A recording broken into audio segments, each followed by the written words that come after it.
Hey everybody, Stu Smith here, going live. Happy Monday. We are doing our Monday version of this live Q&A where today we focus solely on the week ahead and how we are setting it up and how we're going to crush it and why we do it the way we do. So for me, changing things up a little bit this week, mainly because I have a workout commitment every Tuesday this month at the Naval Academy, and this is a lot of fun. Um, Last couple of years, I had to do these virtually, and you may have seen them on my YouTube channel. It's called Summer Seminar, Naval Academy Summer Seminar, and they're fun workouts where we challenge about 800 high school students all at one time doing a variety of exercises. We're just on this big field, so it's all calisthenics, but a ton of variety. Push-ups, different grips, sit-ups, plank poses, um, flutter kicks, leg levers, squats, lunges, running, short round trip runs on the field. It was a lot of fun. When you got 800 people looking at you PTing with them, it fires you up a lot, and each everybody's firing each other up. But I take this pretty seriously because I consider it really, you know, th- their first exposure to military style training. So not only do I want to push them and challenge them, showing them that yes, they can actually get a good workout with calisthenics, but also teach them some skills so they can um, do well on the um, fitness tests. They have a big fitness test they have to take to get into a service academy, and then once they're in the service academies, they have a specific, branch of service fitness test they have to take, whether it's the Air Force, Navy, or Army. And I just focus solely on the Navy, of course. Been doing this workout for almost 25 years now. I think this is my 24th year of being a guest instructor for 800 kids, 3 different sessions every year. So, a lot of fun. But anyway, that changes the structure of my workout because I'm going to go there and basically do a full body day with them. A lot of core work, a lot of planking because that's the new Navy test. So we're going to get them used to that. Probably do a death by push ups as well. That's always fun where try to do a 10-minute plank, or you can stay in the up push up position and wiggle around a little bit, do a up dog, down dog if you need to. But every minute on the minute, you have to do 10 push ups. So you get 100 push ups in 10 minutes with a 10-minute plank. And believe it or not, those 10 push ups every minute on the minute is a break, it's a rest from just planking. So you can look at it two ways. Planking sucks. Yes. It slows time. Absolutely. But those push ups help break up the monotony of that event for sure. But anyway, because of that, I have to restructure my week. And because of that, we do June is we start Monday with a leg day. So today was our hill day with a bunch of squats and lunges. We're also starting to get to that peak part of the summer, like the longest day of the year this month will be June 20th. So between June 20th and mid July, that's usually our peaking cycle of our running. So we'll build up to probably over 30 miles a week in the next 4 or 5 weeks. And right now, we're probably low 20s right now. Some guys are probably mid 20s, a little higher. Um, so that's our plan there. We started today with a good hill day. Takes us 2.5 miles just to run to the hill. And then we do some squats and lunges. We run the hills. That's a half-mile hill, quarter mile up, quarter mile down. Yes. And then we um, run back with some intervals. Try to do as many 800-meter intervals as we can, mixed with squats and lunges as a rest period. We're going to make June the month of 800-meter intervals until we are crushing 800s. And what I mean by crushing 800s, obviously, we're not world-class runners or anything, but we did our first 800 workout week, challenge where every set of the 800 gets 20 seconds faster than the previous one. So we start at 4 minutes, easy day, 8-minute mile, not a problem. It's kind of a warm up jog. Then you drop it down to 340, right? So close to 7-minute pace, 720, somewhere around there. And then you drop it and you walk 200 meters in between. So it's not too bad. You get a little bit of rest. Then you drop it 20 seconds, go to 320. So now you're talking sub 7. Then you go to 3 flat. So that's a 6-minute mile. And then you go to see if you can do 240. Pretty challenging. And see if the last one, see if you can break 230. That was a good one. And we had a few guys breaking 230, even hit 220 on it. And then we run a little trail run and then we go for a swim. So we did that on Saturday. This week we're doing it on Thursday. Same thing, just doing it on Thursday. On the day that I do this group training with the Naval Academy, my guys are meeting and they're going to meet me on a nearby field and we're just going to do a burpee pull-up pyramid where you do one pull-up, run 50 meters, do one burpee, run back to the pull-up bar, do 2, 2, 3, 3 with that 50-meter run in between. And it is a 45-minute AMRAP. So how many rounds can you get in 45 minutes? And if you fail at either one, you fail at pull-ups or you fail at burpees, you have to start back over at 1 again and keep going. So even though you can't do, let's say you get all the way up to 12 and you can't do 13, you're still moving for 45 minutes. You just have to go back to level 1 and work your way back up. And every time you fail, you go back to level 1 or until 45 minutes is done. So it's a good little challenge. We had a couple guys get up to 25 before, and that was impressive. Because if you do the math on that, just straight up to 25, that's 325 pull-ups and burpees in 45 minutes, which was sick. Pretty impressive. So that's our Tuesday workout. I doubt we'll get up that high. We'll probably have some guys hit 20 this week. So that's 210 pull-ups and burpees with 250-meter runs. And we'll probably do like a 3-mile run after that and then go for a swim.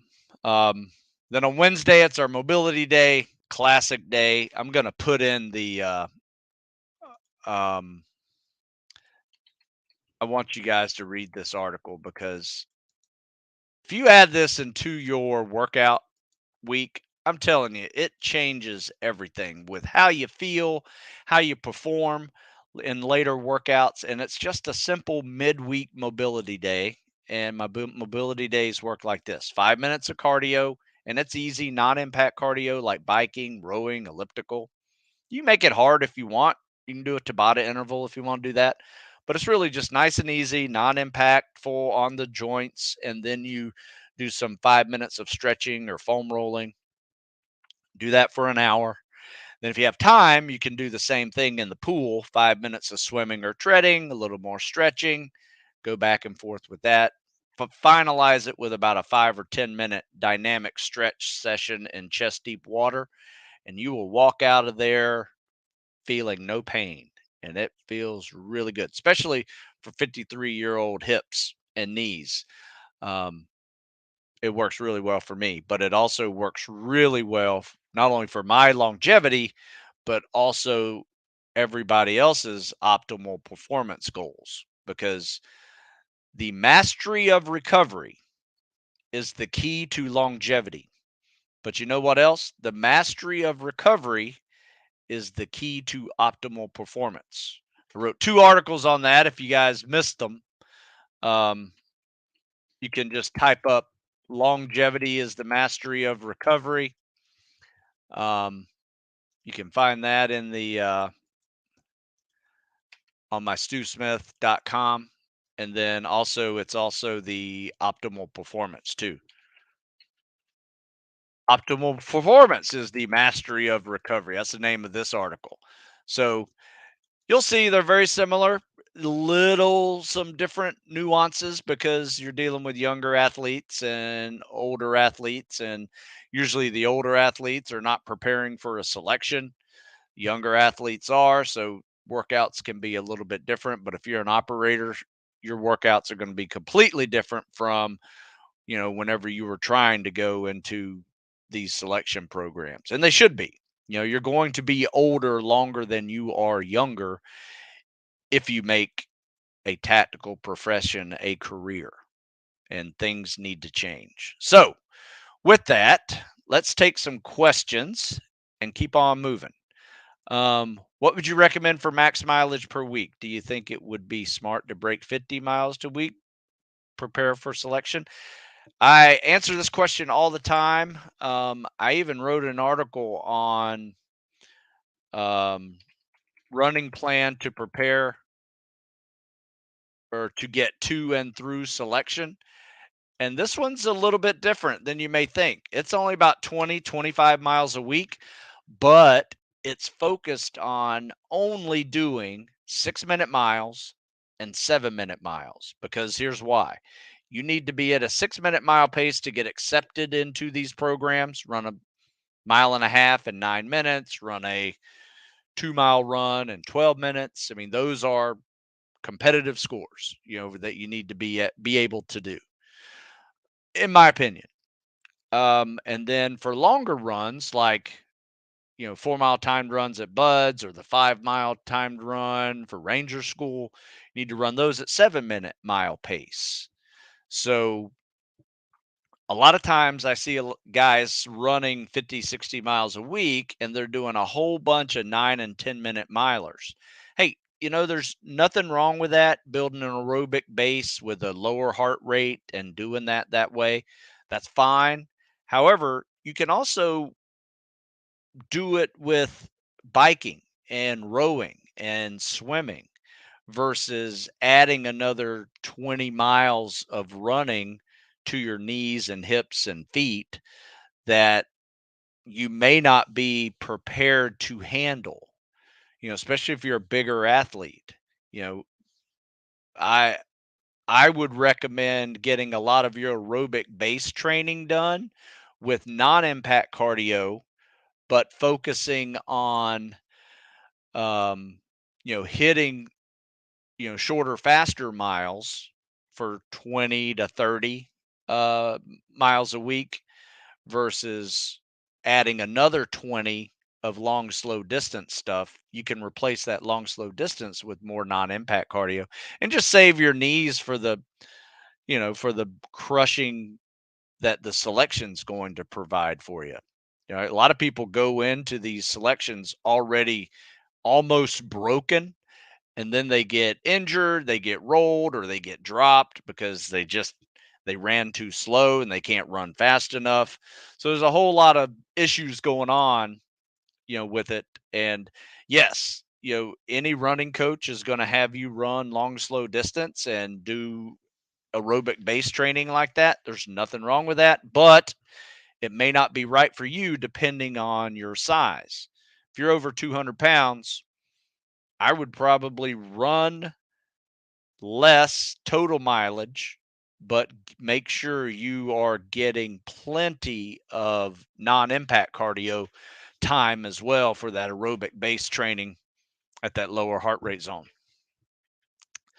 That's my recommendation. So check out that article. You'll see what I'm talking about. Jermaine, good morning, brother. Good morning. Jump rope workouts. Should the objective be endurance or speed of the rope? You know what? I don't do a whole lot of jump rope workouts. Only time I really did jump rope workouts was when I couldn't run. Um, and but it didn't hurt to do jump rope. It hurt to run, but it hurt to do jump rope. So things like pulled hamstrings or um, maybe some weird hip issues that can handle the up and down, but they can't handle the opening and closing of your legs. A pulled groin, that was another one. Um, but I just don't do a whole lot. So I would say both. I think endurance and speed are great. If you can do that with the jump rope, go for it. I'm not knocking jump roping. It's just something I don't do as probably all more than I should. I do have a couple of heavy jump ropes I like. They're like cables that you jump, and they're really hard on your forearms, hard on your shoulders. Um, I mean, you're not jumping fast for that. It's about really kind of a power um, more than anything else. Pete agrees with me. Old knees and hips. Yep. One day you'll be old and need to address some of the things you did when you were young and stupid. You know, and if you can do it right, that's good. So Jermaine says sub 10-minute 1.5 is good. It's good. It's not great. I'd prefer seeing people at the sub 9-minute zone. But yeah, it's good. Put it this way. At the Naval Academy, the midshipmen have to run 10:30 or they fail. So if they run sub 9, they get an A for their run because they actually get a PE grade for their fitness test. So if they run 10:30, they get a D. So I don't want to float anywhere near a C or D. I want to be A and B on this fitness test. So sub 9 is going to get you there.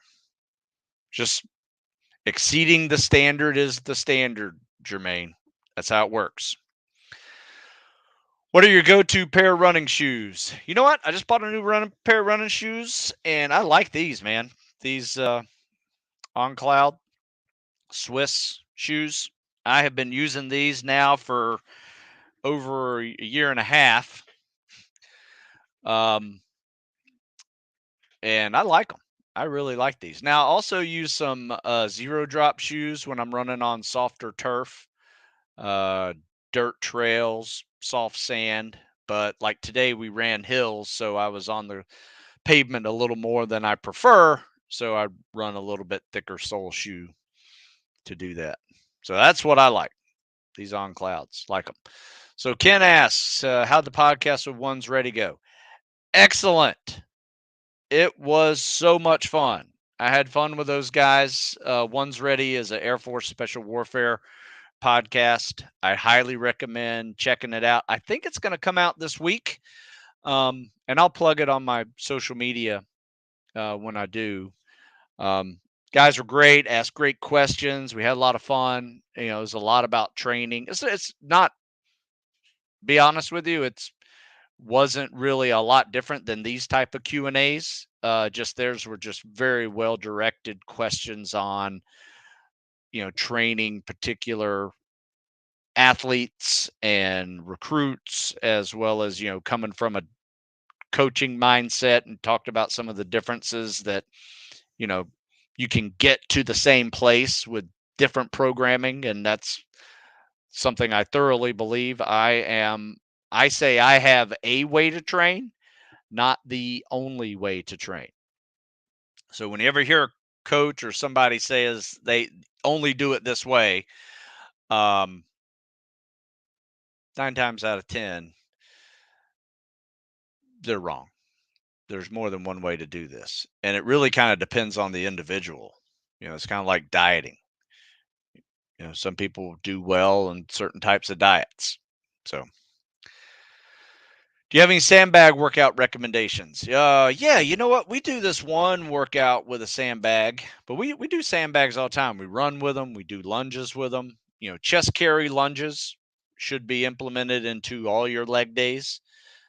Shoulder carry squats are another good one.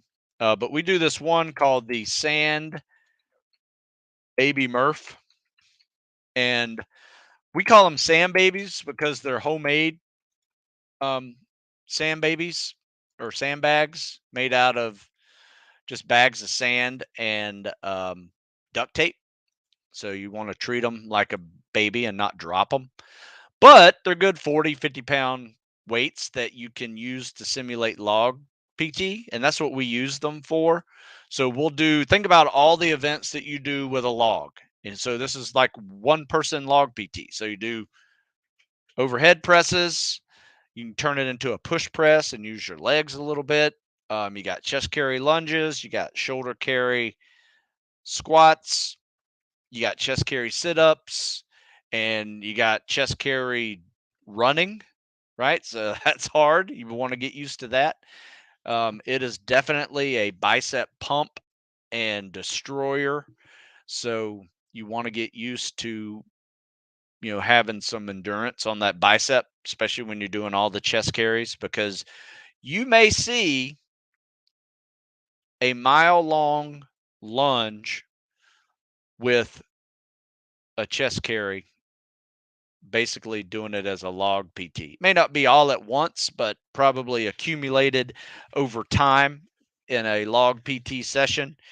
You could see anywhere from a half mile to a mile of walking lunges. So, one of our leg workouts that we do, and we do this twice a week, is just 400 meters chest carry lunges. And our goal for the 400-meter chest carry lunges is pretty simple. One, you do it without stopping. And two, um, the goal is to not be sore the next 2 days in your legs. So obviously, your first few times, you're going to be a little bit sore the next few days in your legs when you do this for the first few weeks. But after about weeks 3 and 4 of doing it 1-2 days a week, that soreness goes away, and now you can handle 400-meter lunges without getting sore. And let me tell you why that's important. Because one day you're going to be doing a log PT on a Wednesday or a Thursday, and then the next day you have a 4-mile timed run that you have to crush, right? Or you get rolled or dropped from the program. You have to meet the standards.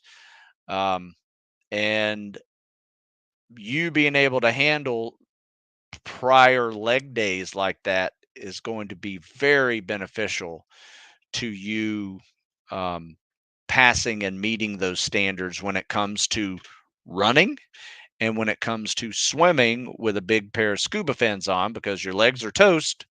And let's say you got a 1 knot current you got to fight against. Well, guess what? You got to kick a little harder whenever you are doing swimming with fins in open water.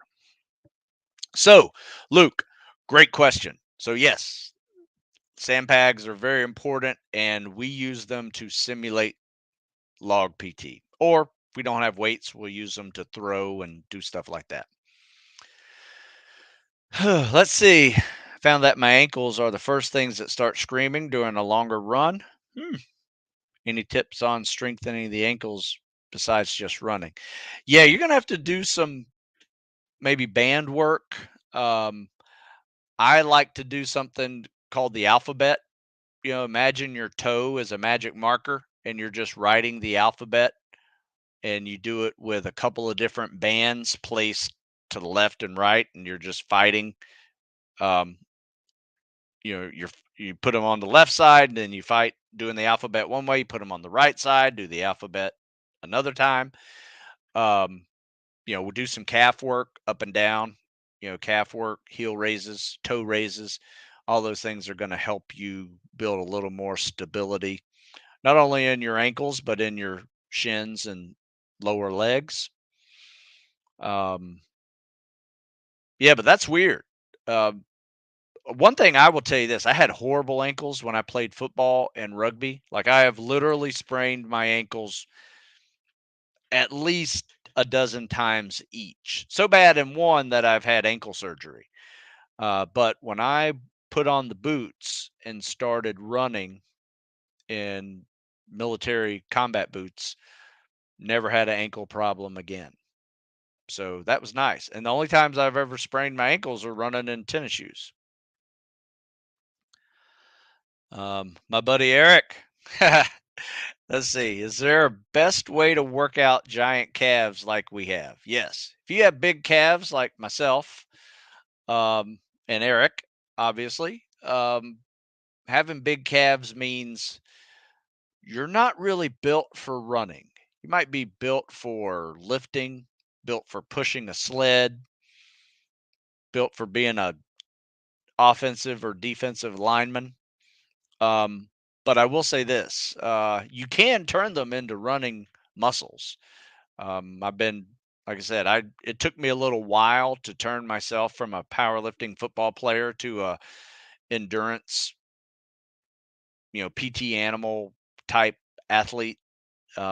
And required me getting out of the weight room and stop lifting heavy legs. And if I did lift any, it was some overhead presses and some bench press. That was about it. Um, Everything else was pure calisthenics, running, biking, and swimming.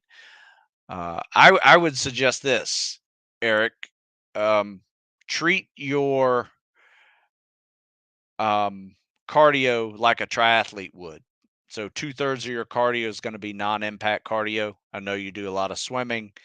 Um, mix in some biking, and if you want to, once your weight gets to a decent point, throw in some running or go for a ruck. Rucking is not a bad activity either for some calorie burn. So, yeah, big calves are different. Usually, it takes me about a mile of running to warm up, and then I do a little stretch. I got to stretch my calves out a little bit. But then once I do that, I'm solid. I can run the other. I think I ran about 6 miles today total, at least 5.5, almost 6. And um, yeah, the first mile, just got to warm up a little bit, get the blood flowing, and then do a slight little calf stretch. Good to go. Even in the 50s, even in my 50s. All right. What do we have here? Any more questions? Let me see if I finished talking about my week. I know I got to Mobility Day, doing the 800s again on Thursday. On Friday, we do another run and swim and a ruck. So you can either do a run, swim, run or a run, swim, ruck, but it's all on the beach. So 4 miles of running on the beach, do a 1 mile swim with fins, and then you're not done. Still in your wet clothes, and you do a 2 mile run or ruck. So it's just going to practice getting wet and sandy and still running. So that's really what that drill is. If you're heading out to some kind of spec ops program where you're in the water and you still have to run, wet camis, wet shorts, wet shirt, it's a grind. Get sandy, throwing all over it, and do the same thing as if you were dry. So that's our Friday, and then Saturday it's upper body day. Looks like if you look at the whole week in advance, it looks like got 2 leg days and 2 upper body days, a mobility day, and a cardio only day. Yeah. So there you go. That's what it looks like overall.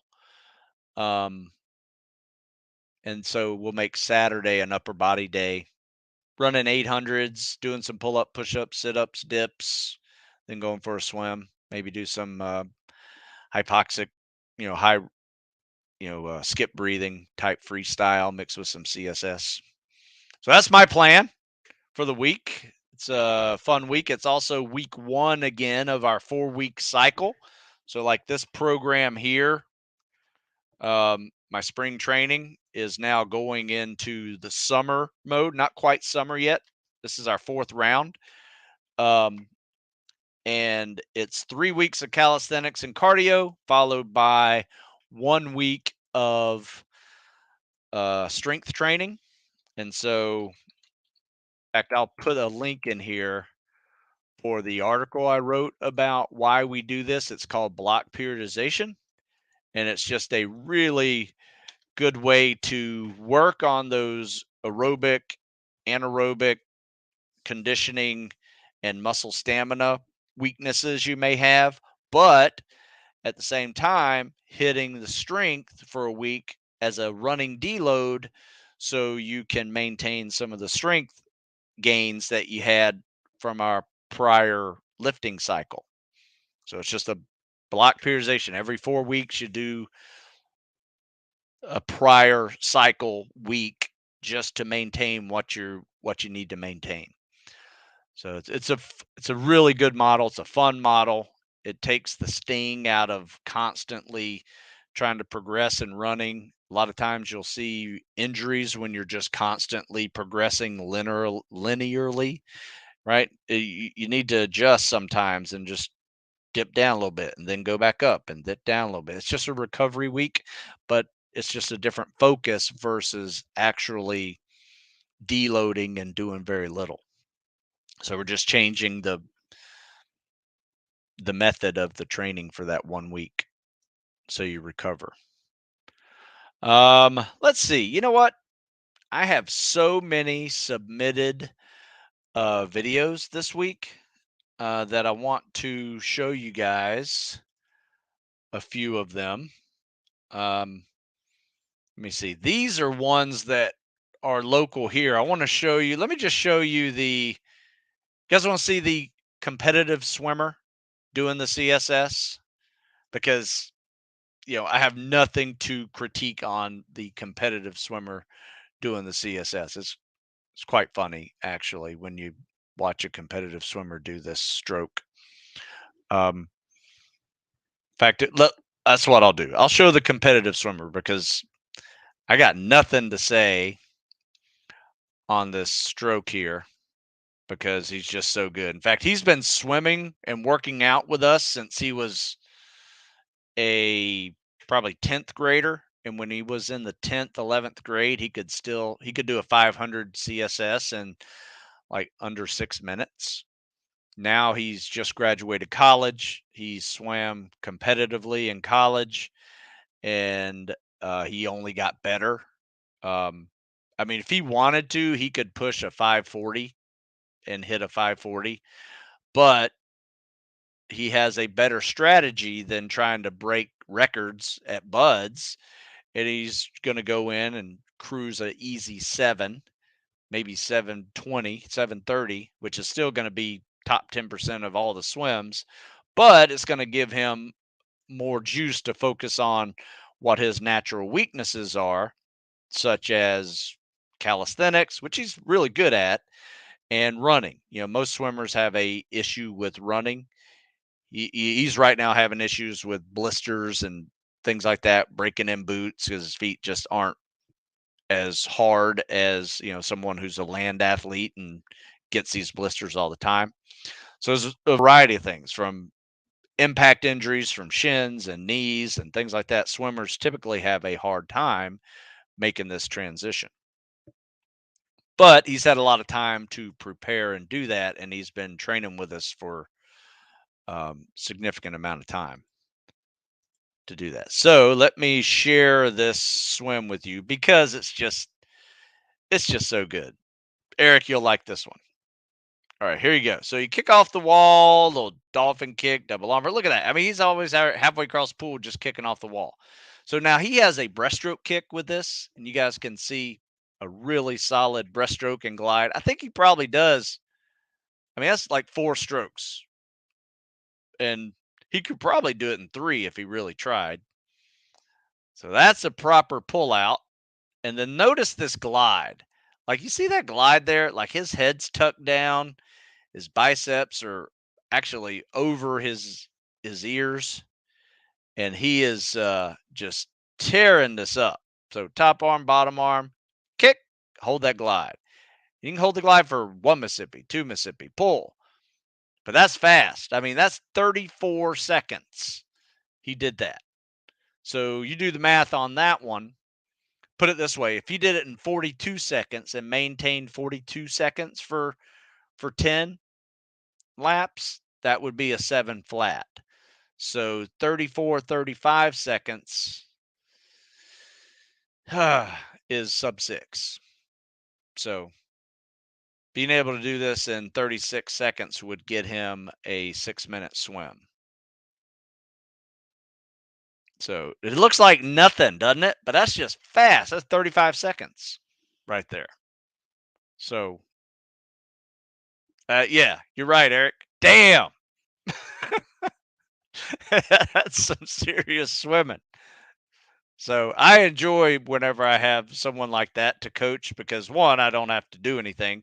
But you know what I do have to do with competitive swimmers often is force them to remember that they have push-ups, sit-ups, pull-ups, and a mile and a half to go next. Because a lot of swimmers want to be the number one best swimmer in the class and crush this event. But a lot of times that comes with a big dump of energy to be able to hit that sub 6 minute um, mile and a half or 500. And you got to remember, you still got a mile and a half to run. You still got max pull ups, push ups, sit ups to do. And it's just not easy energy wise to be able to do that. It requires a lot of conditioning to a level that a lot of people don't have. Every now and then I will see a guy who can do sub 7, run at 8:30 and still do 120 plus. But those guys are pretty rare. You'll have them in every class, but those are serious PST scores. So, Grang, let's see what you got here. Morning, Stu. Regarding shoes, is there a rucking hiking shoe you'd recommend for flexible, flat feet? My arches collapse when standing. Been using structured sneakers for running and rucking. You know what I would do for rucking, especially if you're rucking on pavement, is just wear your same running shoes that you normally do with good insoles in them. However, if you're going off road and you're going to be carrying a load and bumpy trails or um, even sand, I would suggest running in some kind of boots. I tell you, I always like the Bates Light 922s, 924s. They're really good boots. That's what Buds used to use for their running. Now they use the Nike Combat Gen 2. Um, check that out. So they're made by Nike. They're basically like running shoes that look like boots.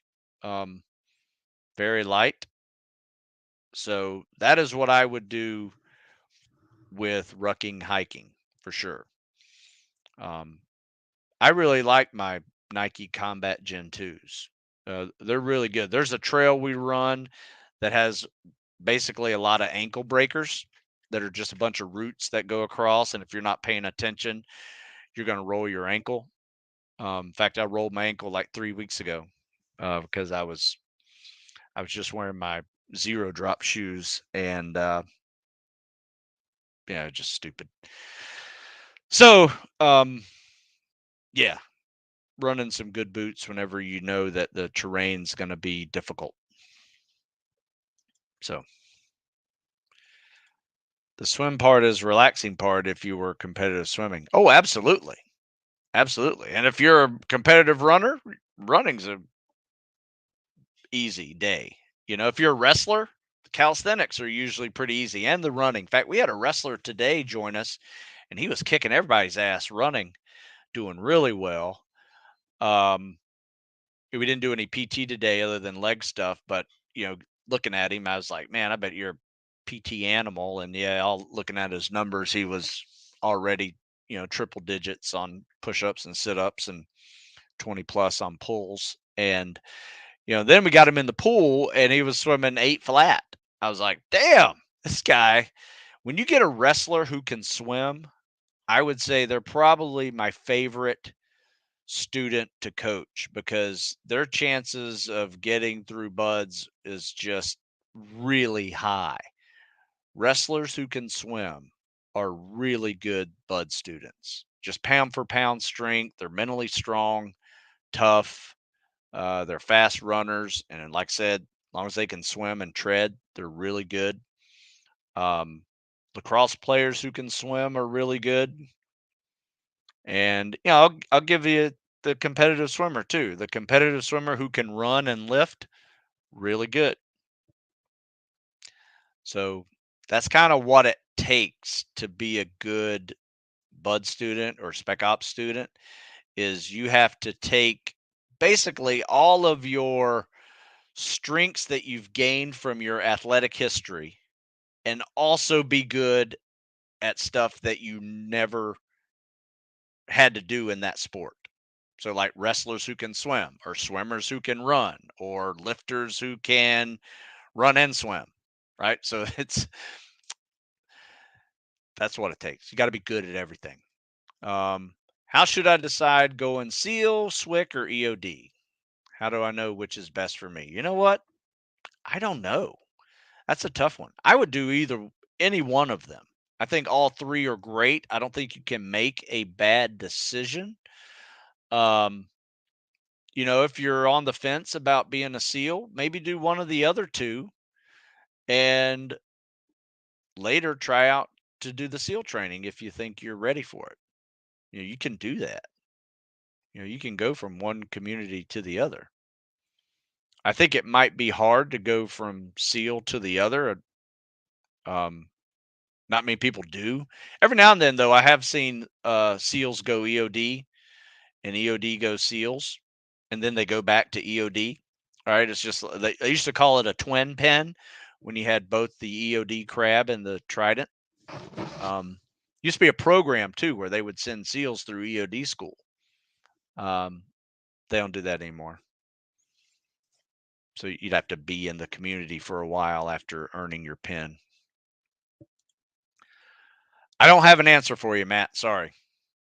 In your opinion, based on your training, knowledge, experience, is it possible to pass one of the Air Force Special Operations courses if you're in your mid 30s? Absolutely. But in top shape. Absolutely. I actually had a guy get an age waiver and he was 39 and did really well and was crushing 18-year-olds and he just loved it. Um, so, yeah, absolutely. Most of the PT Club fin swims are 1 nautical mile. How often do you recommend mixing in 2 miles if you're ready to ship and hitting your standard? You know what? It's up to you, Dylan. I like to keep it at the 1 mile range, and every now and then I'll throw a 3,000 and a 4,000 in there. In fact, over the summer, June, July, those are going to progress to from 2,000 meters to 3,000 meters and 4,000 meters. Um, so it's up to you. My suggestion is a lot of my guys here locally, we do similar workouts here that I send out to folks that are on the newsletter. And um, I leave it as a range. I said it's up to you. You can do 1 to 2 miles, right? So see how your first mile looks. If you can get that in like 30 minutes, see if you can get the next mile in 35 minutes, right? For instance. So we try to get 4,000 yards done in 70 minutes or somewhere between 70 and 75. I don't like going too high above 75 because that is the third phase time for buds swim time. It'll go from 85 first phase, 80 in second phase, and 75 in third phase. So they get faster as you get through buds, but you get better at swimming straight and those type of things. I will say this: most guys that were in the top 10 swim pairs in the class were swimming in the 60s anyway. I think most of us that were, top swim pairs were, 65, 68 in that zone. We had a few break 60. The leading swim pairs would break 60, which was impressive. So that's kind of the pace that you're focusing on. But it's up to you. If you're ready for 2 miles, go for it. Um, just started my summer break and I will have 2 months with no obligations. Isn't that nice? That's living right there. I will be able to eat, sleep, and train every waking hour. Well, don't overdo it. Also need to recover. So, how would one use all the time to improve himself? I would get on a program focusing on strengthening your weaknesses, maintaining your strengths. It also depends on what your current abilities are to where you start. You don't want to start too high. If you don't run, for the last 6 months, you don't want to start on a plan that has you running 20 miles in the first week. You want to progress logically. So you send me some details by email of where you are right now, what you're trying to do. I can send you some better suggestions that would be a better answer for you because unfortunately, yeah, this book is great. This training is awesome. This one is too. It's just my spring summer model. Right? If you got the summer to train, this is a great one to train. Um, but they're not easy. They're not beginners programming. Um, I would say I think the spring summer builds up from like 12 or 15 miles a week and gets up to like 35 miles a week. And that's a 24-week program, so it's a nice steady progression. Um, so it just kind of depends. So send me an email, stu@stewsmith.com with your details, and I will give you a better answer. Good question, though, because that's the right question to ask, by the way. For short, stocky guys who are strong and carry a lot of muscle mass. Yep, I understand.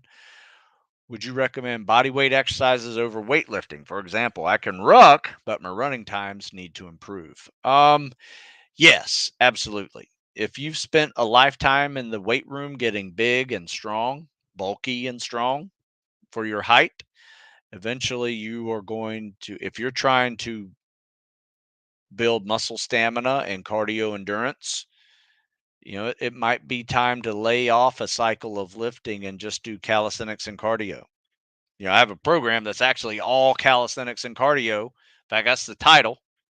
I don't have a copy of the book to show you, but it is a excellent way to get going if you're not used to that kind of um, volume, and it progresses logically with running and swimming and biking. So, my suggestion is if you're a heavier guy, treat it like a triathlete. 2/3 of your cardio is going to be non impact cardio. Your knees and back will thank you as you progress into more running.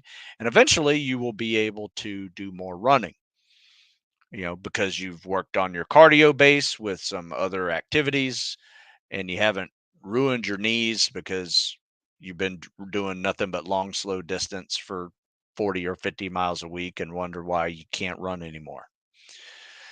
So, yeah, good question.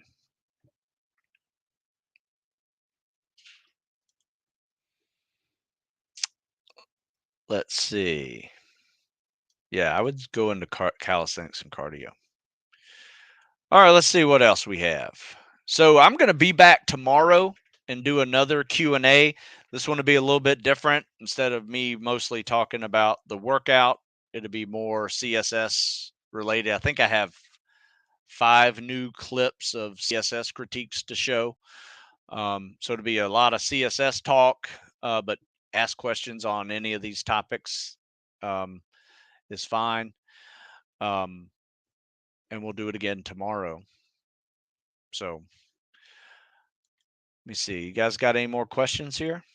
If I did miss your question, some reason I didn't see it, just send it again to me, stu@stewsmith.com. Happy to answer it one-on-one, um, give you some good options. Also, if not a subscriber to this, hit that subscribe button, hit that like button. Thanks. I appreciate it. And, if you are looking for programming and stuck around this long, I got a coupon code of compete20 that will save you 20% off anything you buy at stewsmithfitness.com. Just remember compete20. So one of my sayings is train to compete, not just survive. And it's true. You know, no minimum standards. Always be crushing. Exceeding the standard is the standard. That's where you're going to see the best results, and you're going to see an ability to get to and through your selection programs when you have that training mentality. So, with that, I am out of here. Happy Monday. Let's go crush this week, and I will see you tomorrow. Have a good one.